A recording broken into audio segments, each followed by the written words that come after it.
ദൈവനാമത്തിന് മഹത്വമുണ്ടാകട്ടെ. എൻ്റെ പേര് ഷാംലിൻ. ഞാൻ വരുന്നത് എറണാകുളം ജില്ലയിലെ നോർത്ത് പറവൂര് എളന്തിക്കരയിൽ നിന്നുമാണ്. ഞങ്ങളുടെ ജീവിതത്തിൽ കൃപാസന മാതാവ് ഈശോയിൽ നിന്ന് വാങ്ങിത്തന്ന വലിയൊരു അനുഗ്രഹത്തിന് നന്ദി പറയാൻ വേണ്ടിയാണ് ഇവിടെ വന്നിരിക്കുന്നത്. ഞങ്ങൾക്ക് 9 വർഷമായിട്ട് കുഞ്ഞുങ്ങളുണ്ടായിരുന്നില്ല. നിരവധി ഹോസ്പിറ്റലുകളിൽ ഞങ്ങൾ പോയി. യാതൊരു വിധത്തിലുള്ള പോസിറ്റീവായിട്ടുള്ള യാതൊരു റിസൾട്ടും ഞങ്ങൾക്ക് കിട്ടിയില്ല. ഞങ്ങൾ മാനസികപരമായിട്ട് ഒത്തിരി തകർന്നു. ഒരു കുഞ്ഞിന് വേണ്ടി ഞങ്ങൾ എല്ലാ പള്ളികളും കയറി ഇറങ്ങി, ഒത്തിരി സ്ഥലങ്ങളിൽ ഞങ്ങൾ പോയി. ഞങ്ങൾക്ക് യാതൊരു വിധത്തിലുള്ള റിസൾട്ടും കിട്ടിയില്ല. അങ്ങനെ മനസ്സ് വിഷമിച്ച് ഞങ്ങളിരിക്കുന്ന അവസരങ്ങളിൽ പല വ്യക്തികളുടെയും കുത്തുവാക്കുകളൊക്കെ കേട്ട് മനസ്സാകെ തകർന്നു പോയി. ചില ആളുകൾ ഇങ്ങനെ പറഞ്ഞ്, ഭാഗ്യം ചെന്നവർക്ക് മാത്രമേ ഭൂമിയിൽ കുഞ്ഞുങ്ങളെ ദൈവം കൊടുക്കുകയുള്ളൂ. ഇതൊക്കെ കേൾക്കുമ്പോൾ നമ്മൾ മനസ്സാകെ തകർന്നു പോകും. അങ്ങനെ ഞങ്ങളിങ്ങനെ മനസ്സൊക്കെ തകർന്നിങ്ങനെ ജീവിച്ചുകൊണ്ടിരിക്കുന്ന സമയത്താണ് ഒരു 2021 ഏകദേശം ഒരു ഏപ്രിൽ മാസത്തിനോടടുത്ത് ഞാൻ യൂട്യൂബിൽ ഇങ്ങനെ ഓരോ ധ്യാനങ്ങളൊക്കെ ഇങ്ങനെ കൂടിക്കൊണ്ടിരുന്നു. ഇങ്ങനെ ധ്യാനങ്ങൾ കൂടിക്കൊണ്ടിരിക്കുന്ന സമയത്ത് മനസ്സിലിങ്ങനെയായിരുന്നു, ഒരു കുഞ്ഞിനെ തന്നത് ഈശോയെ അനുഗ്രഹിക്കണമേ.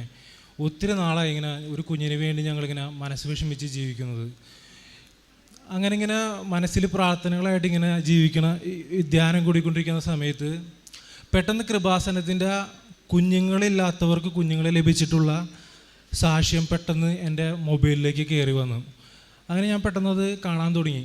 രാത്രിയിലാണ് ഞാനത് കണ്ടുകൊണ്ടിരുന്നത്. അങ്ങനെ കാണാൻ തുടങ്ങി. സാക്ഷ്യങ്ങളിങ്ങനെ ഒരെണ്ണം കണ്ടു കഴിഞ്ഞപ്പോഴേക്കും വേറെ വന്ന് അങ്ങനെ കണ്ടുകൊണ്ടിരുന്നു. അങ്ങനെ കുറച്ച് നേരം കഴിഞ്ഞപ്പോഴേക്കും എൻ്റെ മനസ്സും ശരീരമൊക്കെ അങ്ങോട്ട് വേറൊരു അരൂപി നിറഞ്ഞ പോലെയായി. എൻ്റെ മനസ്സിലിങ്ങനെ പറയാൻ തുടങ്ങി, നീ കൃപാസനത്തിലേക്ക് പോ, നിനക്ക് അമ്മ തരും കുഞ്ഞിനെ, നീ എന്തായാലും കൃപാസനത്തിലേക്ക് പോ. അതിൻ്റെ മനസ്സിൻ്റെ ഉള്ളിൽ ഇങ്ങനെ ഒരു പ്രചോദനം ഇങ്ങനെ വന്നുകൊണ്ടിരുന്നു. അങ്ങനെ ഞാൻ വൈഫിനോട് ഞാൻ പറഞ്ഞ്, നമുക്ക് കൃപാസനത്തിൽ പോവാം, എനിക്ക് കൃപാസനത്തിനെ കുറിച്ച് വലുതായിട്ട് അറിയില്ല, എന്താണ് അവിടെ നടക്കണതെന്നും എന്താണെന്നൊന്നും അറിയില്ല. അപ്പോൾ വൈഫ് എന്നോട് പറഞ്ഞ്, ഞാൻ 2019 ജോലിക്ക് വേണ്ടി കൃപാസനം വരെ പോയിട്ടുണ്ടായിരുന്നു, അങ്ങനെ അവിടെ അനുഗ്രഹം കിട്ടിയിരുന്നു.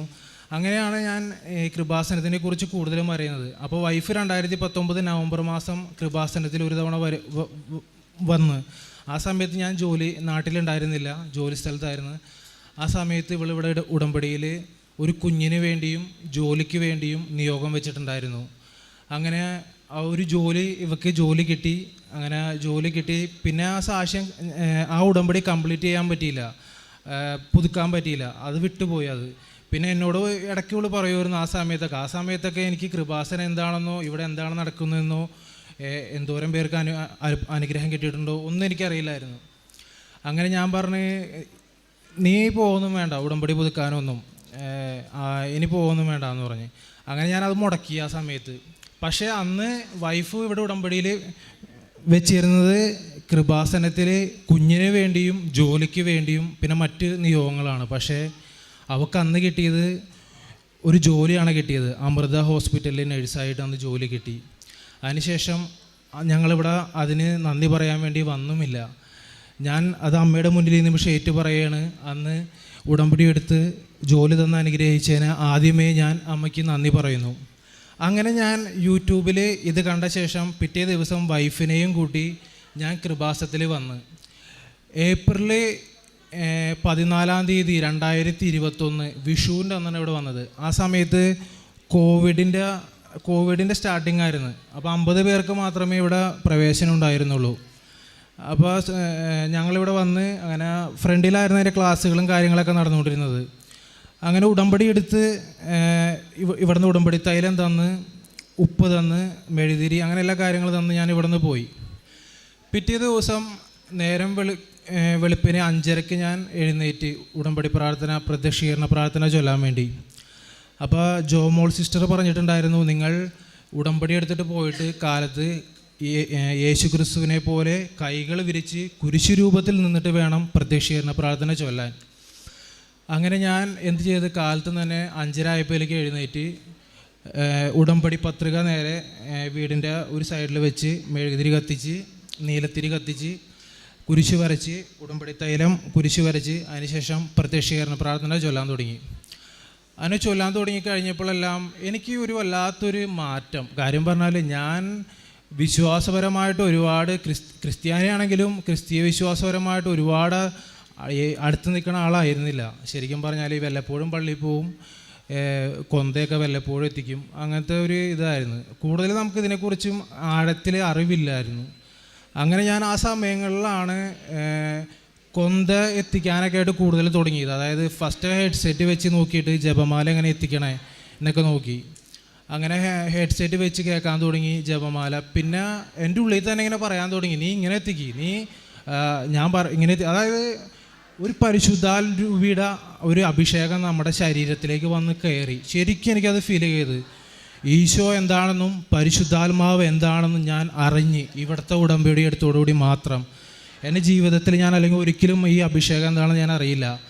അങ്ങനെ എന്നോട് പറഞ്ഞു, നീ ഇന്ന പോലെ ചെയ്, ജപമാല എത്തിക്കണം, പ്രാർത്ഥിക്കണം. അങ്ങനെ ഉടമ്പടിയിൽ ആ പറഞ്ഞേക്കണ പോലെ തന്നെ ഞാൻ കൂടുതലായി പ്രാർത്ഥിക്കാൻ തുടങ്ങി, പ്രത്യക്ഷീകരണ പ്രാർത്ഥന ചൊല്ലാൻ തുടങ്ങി. വൈകിട്ട് 7 മണി എന്ന് പറഞ്ഞ സമയമുണ്ടെങ്കിൽ ഞാൻ ജപമാല എത്തിക്കും. അങ്ങനെ പ്രാർത്ഥനകൾ കൃപാസനത്തോട് ചേർന്നുള്ള പ്രാർത്ഥനകളെല്ലാം അങ്ങനെ എത്തിക്കും. സാക്ഷ്യങ്ങളെല്ലാം എപ്പോഴും ഇങ്ങനെ കാണും. ബൈബിൾ വായിക്കാൻ തുടങ്ങി. 1/2 മണിക്കൂർ, 1 മണിക്കൂർ, 1.5 മണിക്കൂർ. ഞാൻ കഴിഞ്ഞ ഈ 2021 ഇവിടുന്ന് ഉടമ്പടി എടുത്തിട്ട് പോയിട്ട് സമ്പൂർണ്ണ ബൈബിൾ 2 തവണ വായിച്ച് തീർത്ത് ഫുള്ള്. അപ്പോൾ അങ്ങനെ ഒരു അഭിഷേകം നിന്ന് വചനത്തിലൂടെ കർത്താവ് ഇങ്ങനെ സംസാരിക്കാൻ തുടങ്ങി എന്നോട്. ഓരോ വചനങ്ങളായിട്ട് ഇങ്ങനെ സംസാരിക്കാൻ തുടങ്ങി. യെശയ്യാ 45:2, ഫിലിപ്പി 4:12, 4:19, ജോബ് 1:10, റോമ 16:20, യെശയ്യാ 45:2-3, യെശയ്യാ 41:10, സംഖ്യ 23:23, യെശയ്യാ 41:13, യെശയ്യാ 41:10. അങ്ങനെ ഇങ്ങനെ വചനങ്ങൾ കൊണ്ട് ഇങ്ങനെ നിറയാൻ തുടങ്ങി മനസ്സിൽ. എവിടെ പോയാലും വചനം. അപ്പം ഞാനപ്പോൾ എല്ലാ ദിവസവും ഇങ്ങനെ എത്തിച്ചുകൊണ്ടിരിക്കുകയാണ് പ്രത്യക്ഷീകരണ പ്രാർത്ഥന.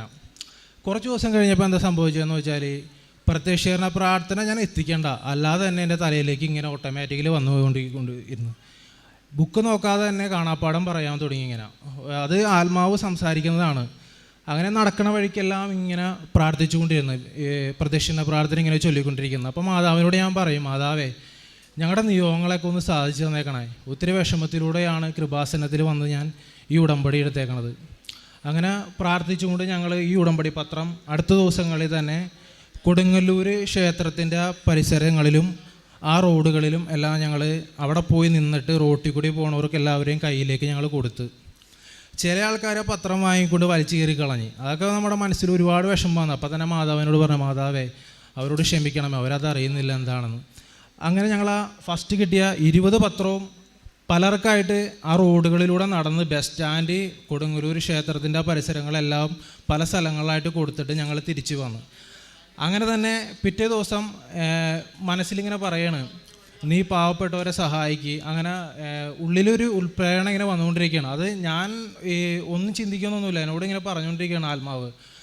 അപ്പോൾ ഞാൻ എന്ത് ചെയ്ത്, പാവപ്പെട്ട അനാഥരായിട്ടുള്ളവർ, വിധവകൾ, ആരാരുമില്ലാത്തവർ, വഴിയിലൂടെ പോണ പാവപ്പെട്ടവർ, അങ്ങനെ എല്ലാവരെയും കണ്ടെത്തി അവർക്ക് സാമ്പത്തികപരമായിട്ട് ഞാൻ സഹായിക്കുക. എൻ്റെ കയ്യിലുള്ള പോലെ ഞാൻ സാമ്പത്തികപരമായിട്ട് സഹായിക്കാൻ തുടങ്ങി. അവർക്ക് ഭക്ഷണം വാങ്ങിക്കൊടുക്കാൻ തുടങ്ങി. അങ്ങനെ ഞങ്ങളുടെ പ്രത്യക്ഷീകരണ പ്രാർത്ഥനയൊക്കെ എത്തിച്ച് ഞങ്ങളിങ്ങനെ മുന്നോട്ട് പോയിക്കൊണ്ടിരിക്കുകയാണ്. അങ്ങനെ മുടങ്ങുന്നൊന്നുമില്ല.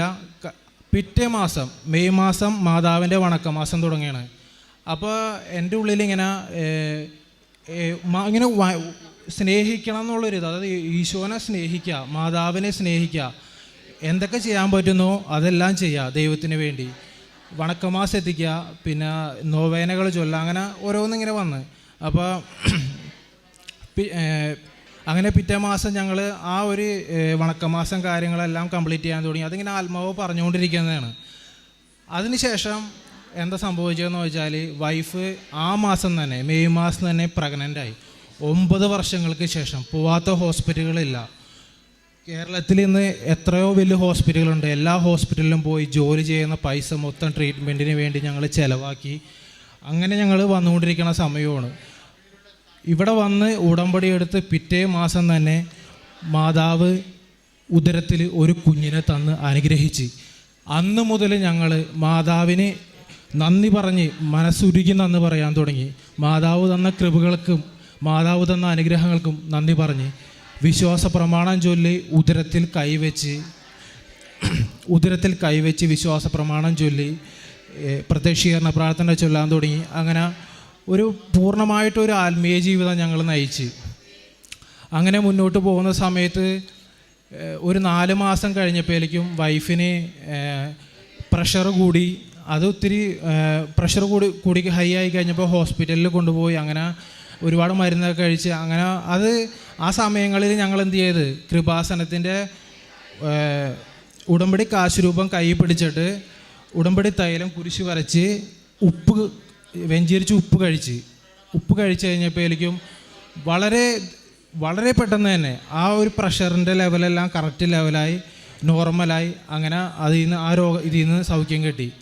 അതിനുശേഷം 6-ാം മാസവും 7-ാം മാസവും 8-ാം മാസങ്ങളിലൂടെ കടന്നു പോകുന്ന സമയത്ത് ഷുഗർ കൂടി, അതേപോലെ തന്നെ കുഞ്ഞിൻ്റെ അമ്നിയോട്ടിക് ഫ്ലൂയിഡ് കൂടി ഹൈ ലെവലായി. അങ്ങനെ ഒത്തിരി പ്രശ്നങ്ങളിലൂടെ കടന്നുപോയി. ഇപ്പോൾ അവളുടെ 2 ചെവി അടഞ്ഞു പോയി, ചെവി അടഞ്ഞു പോയി, കൊച്ചിൻ്റെ അമ്നിയോട്ടിക് ഫ്ലൂയിഡ് കൂടി 9-ാം മാസം ആയപ്പോഴേക്കും കോവിഡ് വന്നപ്പോൾ വാക്സിനൊന്നും എടുത്തിട്ടുണ്ടായിരുന്നില്ല. ആ സമയത്ത് ഡോക്ടർമാരെ എന്നോട് വാക്സിൻ എടുക്കാൻ പറഞ്ഞപ്പോൾ ഞാൻ പറഞ്ഞു അത് മാതാവ് നോക്കിക്കോളും, വാക്സിൻ എടുക്കണ്ട, ഞങ്ങൾക്ക് പൂർണ്ണ വിശ്വാസം ഉണ്ടെന്ന് പറഞ്ഞു. പക്ഷേ ഡോക്ടർ എന്നോട് പറഞ്ഞ് താൻ എന്ത് ഇതാണ് പറയുന്നത്, മാതാവ് നോക്കിക്കോളൂ എന്നോ, അത് നിങ്ങൾ വാക്സിൻ എടുത്തില്ലെങ്കിൽ എന്തെങ്കിലും സംഭവിച്ചു കഴിഞ്ഞാൽ താനതിന് ഉത്തരവാദിത്വം, അങ്ങനെ കുറേ വഴക്ക് പറഞ്ഞ്. പക്ഷേ എനിക്ക് എൻ്റെ മനസ്സിലുണ്ടായിരുന്നു മാതാവ് എന്തായാലും കാത്തുകൊള്ളും, കുഞ്ഞിനെ കാത്തുകൊള്ളുമെന്ന്.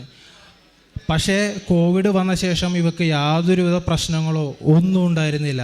രുചിയും മണവും എല്ലാം നഷ്ടപ്പെട്ട് ഒരു സാധനം കഴിക്കുമ്പോഴും എന്താണ് കഴിക്കണമെന്ന് പോലും അറിയാൻ പറ്റണ്ടായിരുന്നില്ല. അപ്പം ഞങ്ങൾ ഡോക്ടറിനെ ബുക്ക് ചെയ്തേക്കണ സമയമാണ്. അപ്പോൾ കോവിഡായിട്ട് എനിക്കറിയാം ഇവർക്ക് കോവിഡ് വന്നിരിക്കുകയാണെന്ന്. ഞാൻ ഒരാളോടും പറയാൻ പോയില്ല ഇവർക്ക് കോവിഡാണെന്ന്. മാതാവ് കൂടുതലുണ്ടല്ലോ. പിന്നെ അതേപോലെ തന്നെ വെഞ്ചരിച്ച വസ്തുക്കളെല്ലാം കഴിക്കാൻ തുടങ്ങി. കഴിച്ചുകൊണ്ടിരുന്നിങ്ങനെ ഞങ്ങളിങ്ങനെ കഴിച്ചുകൊണ്ടിരുന്ന എപ്പോഴും അതിനുശേഷം ഡോക്ടറിനെ കാണേണ്ട സമയമായി കഴിഞ്ഞപ്പോൾ അവിടെ ചെന്ന് കഴിഞ്ഞപ്പോൾ ആ ഡോക്ടർ അവിടെ ഉണ്ടായിരുന്നില്ല. അതിന് പകരം വേറെ ഡോക്ടറാണ് അവിടെ വന്നിരുന്നത്. അങ്ങനെ ഞങ്ങളോട് ടെസ്റ്റൊന്നും ചെയ്യാൻ പറഞ്ഞില്ല. ഞങ്ങൾ അവിടെ നിന്ന് അതിൽ നിന്ന് റിക്കവർ ചെയ്ത് വന്ന് അങ്ങനെ ഞങ്ങൾ മാതാവിനോട് കൂടുതൽ പ്രാർത്ഥിക്കാൻ തുടങ്ങി. അങ്ങനെ പ്രാർത്ഥിച്ച് ഫെബ്രുവരി 1-ാം തീയതി ആയപ്പോഴേക്കും ഹോസ്പിറ്റലിൽ ഇവളെ ഡെലിവറിക്ക് വേണ്ടി കയറ്റി. ഞാൻ ഹോസ്പിറ്റലിൻ്റെ പുറത്ത് മാതാവിൻ്റെ പ്രത്യക്ഷീകരണ പ്രാർത്ഥന ഇങ്ങനെ നിരന്തരം ഇങ്ങനെ ചൊല്ലിക്കൊണ്ടിരുന്നു. ആ സമയം ഫെബ്രുവരി 1-ാം തീയതി 2022 ഉടമ്പടി ദാനം നടന്നുകൊണ്ടിരിക്കുകയായിരുന്നു കൃപാസനത്തിൽ.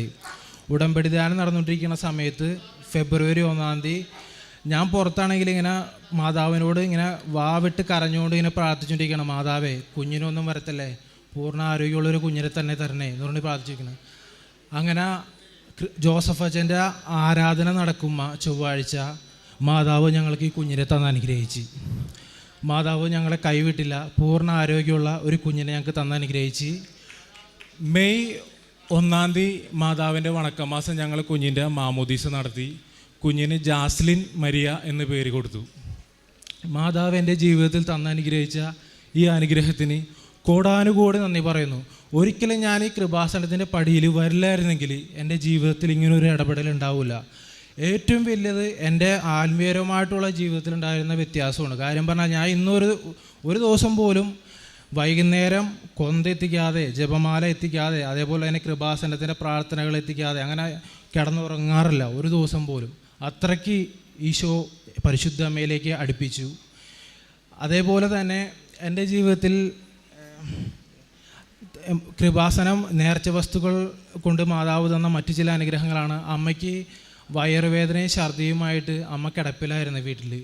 അങ്ങനെ തീരെ വയ്യായിരുന്നു. ആ സമയത്ത് മാതാവിനോട് പ്രാർത്ഥിച്ചിട്ട് വിശ്വാസ പ്രമാണം ചൊല്ലി ഉടമ്പടി ഉപ്പ് വെള്ളത്തിൽ കലക്കി കൊടുത്തു കഴിഞ്ഞപ്പോൾ ആ വയറുവേദന വിട്ടുമാറുകയും ശരീരത്തിൻ്റെ ബലക്കുറവെല്ലാം മാറി പൂർണ്ണ ആരോഗ്യം പ്രാപിക്കുകയും ചെയ്തു. അതേപോലെ കുഞ്ഞിൻ്റെ കൈ മടങ്ങിപ്പോയൊരു അനുഭവം ഉണ്ടായി. അതായത് കൃപാസനത്തിൽ ഞങ്ങൾക്ക് മാതാവ് കുഞ്ഞിനെ തന്ന് ഏകദേശം മാമോദീസയൊക്കെ കഴിഞ്ഞ് 6 മാസത്തോളം ആയി കഴിഞ്ഞപ്പോഴേക്കും ഒരു ദിവസം രാത്രി കുഞ്ഞ് പെട്ടെന്ന് കിടന്ന് ഉറങ്ങിയായിരുന്നു. ആ സമയത്ത് കുഞ്ഞ് വാവിട്ട് കരയാൻ തുടങ്ങി. അപ്പം ഞങ്ങൾ വന്ന് നോക്കി, വലതും കുഞ്ഞിനെ കടിച്ച എന്നൊക്കെ സൈഡിലൊക്കെ നോക്കിക്കഴിഞ്ഞപ്പോൾ വേറെ ഒന്നും കാണാനില്ല. പക്ഷേ കുഞ്ഞിൻ്റെ വലത്തെ കൈ എന്ത് ചെയ്താൽ ഇങ്ങനെ തളർന്ന് താഴേക്ക് കിടക്കുകയാണ്, അനങ്ങുള്ള ഒരു ബലക്കുറവും ശേഷിയില്ലാത്ത പോലെ ഇങ്ങനെ തൂങ്ങി കിടക്കുകയാണ്. കൈ ഇങ്ങനെ പിടിച്ചു നോക്കിയിട്ട് ഇങ്ങനെ ആടിക്കൊണ്ടിരിക്കുകയാണ്. ഇതെന്ത് പറ്റിയെന്ന് ആലോചിച്ചിട്ട് ഒരു പെടുത്തൂല. അങ്ങനെ കുറേ നേരം ഞാൻ കുഞ്ഞിനെ അങ്ങോട്ടും ഇങ്ങോട്ടൊക്കെ എടുത്തുകൊണ്ട് നടന്ന്, പക്ഷേ കൊച്ചു കരച്ചിൽ നിർത്തണില്ല. ഒരു അരമണിക്കൂറോളം കുഞ്ഞ് നിർത്താണ്ട് കരയാൻ തുടങ്ങി. അങ്ങനെ മാതാവിനോട് ഞാൻ പ്രാർത്ഥിക്കാൻ തുടങ്ങി, മാതാവേ എൻ്റെ കുഞ്ഞിന് എന്ത് അസുഖം വന്നാലും അത് അമ്മ മാറ്റിത്തരണേ, എത്രയും വേഗം മാറ്റിത്തരണം. അങ്ങനെ പ്രതീക്ഷിക്കുന്ന പ്രാർത്ഥന ഇങ്ങനെ ഞാൻ ചൊല്ലി മാതാവിനോട് ഇങ്ങനെ നിരന്തരം പ്രാർത്ഥിച്ചുകൊണ്ടിരുന്നു. അങ്ങനെ ഓട്ടോ വിളിച്ച് ഹോസ്പിറ്റലിൽ പോകാനായിട്ട് ഞങ്ങളിങ്ങനെ പോയിക്കൊണ്ടിരിക്കുകയാണ്. അപ്പോൾ എൻ്റെ കയ്യിൽ ഉടമ്പടി തൈലവും വെഞ്ചിരിച്ച ഉപ്പുണ്ടായിരുന്നു. ഞാനങ്ങനെ കുഞ്ഞിൻ്റെ കയ്യിലും നെറ്റിയിലും ഉടമ്പടി തൈലം കൊണ്ട് കുരിശ് വരച്ചിട്ട് ഉടമ്പടി ഉപ്പ്, വെഞ്ചിരിച്ച ഉപ്പ് കുഞ്ഞിൻ്റെ നാവിൽ തൊട്ട് കൊടുത്ത്. പിന്നെ നടന്നതെന്ന് പറഞ്ഞാൽ കരഞ്ഞുകൊണ്ടിരുന്ന കുഞ്ഞ് കുറച്ച് നേരം കഴിഞ്ഞപ്പോഴും കരച്ചിൽ നിർത്തി.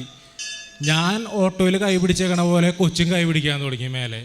ഞാനിത് കണ്ടിട്ട് മാതാവിന് നന്ദി പറഞ്ഞു, മാതാവേ അമ്മയുടെ ഇടപെടൽ മൂലമല്ലാണ്ട് എൻ്റെ കുഞ്ഞ് ഇത്ര പെട്ടെന്ന് കരച്ചിൽ നിർത്തുകയും ഇങ്ങനെ സൗഖ്യം പ്രാപിക്കുകയും ചെയ്യില്ല ഒരിക്കലും. അങ്ങനെ ഹോസ്പിറ്റലിൽ ചെന്ന സമയത്ത് ഡോക്ടർമാർ ചെക്കപ്പൊക്കെ ചെയ്തിട്ട് പറഞ്ഞു കുഞ്ഞിന് കുഴപ്പമൊന്നുമില്ല, കുഞ്ഞ് നോർമലാണ്, കുഴപ്പമൊന്നുമില്ല എന്ന് പറഞ്ഞു.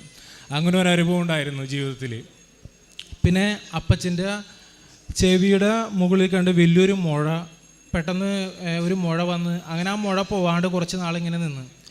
അങ്ങനെ ഒരു ദിവസം ഞാൻ കൃപാസനത്തിലെ ഉടമ്പടി തൈലം എടുത്തുകൊണ്ട് ആ മുഴയിൽ ഞാൻ കുരിശ് വരച്ചു കൊടുത്ത് കൃപാസനത്തിലെ വെഞ്ചിരിച്ച് ഉപ്പ് നാവിൽ തൊട്ട് കൊടുത്തു അപ്പച്ചന്. ഞാൻ പറഞ്ഞു, അപ്പച്ച വിശ്വാസ പ്രമാണം ചൊല്ലിക്കോ, എന്തായാലും മാതാവ് മാറ്റിത്തരൂ എന്ന് പറഞ്ഞു. അതിനുശേഷം 2 ദിവസത്തിനുള്ളിൽ ആ മുഴ പൂർണ്ണമായിട്ടും വിട്ടുമാറി.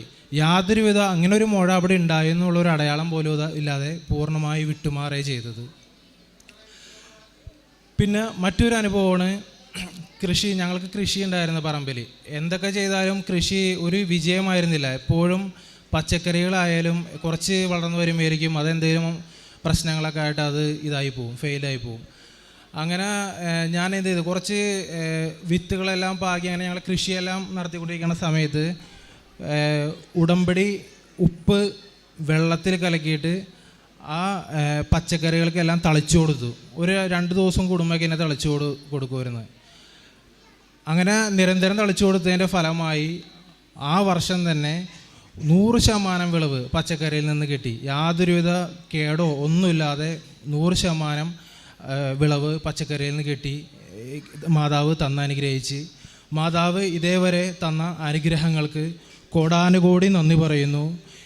എനിക്ക് സാക്ഷ്യം പറയാനായിട്ട് ഇവിടെ വരാൻ വൈകിയതിലും അമ്മയോട് ഞാൻ മാപ്പ് ചോദിക്കുന്നു. എനിക്ക് ഒത്തിരി തടസ്സങ്ങളായിരുന്നു സാക്ഷ്യങ്ങൾ വരാനായിട്ട്.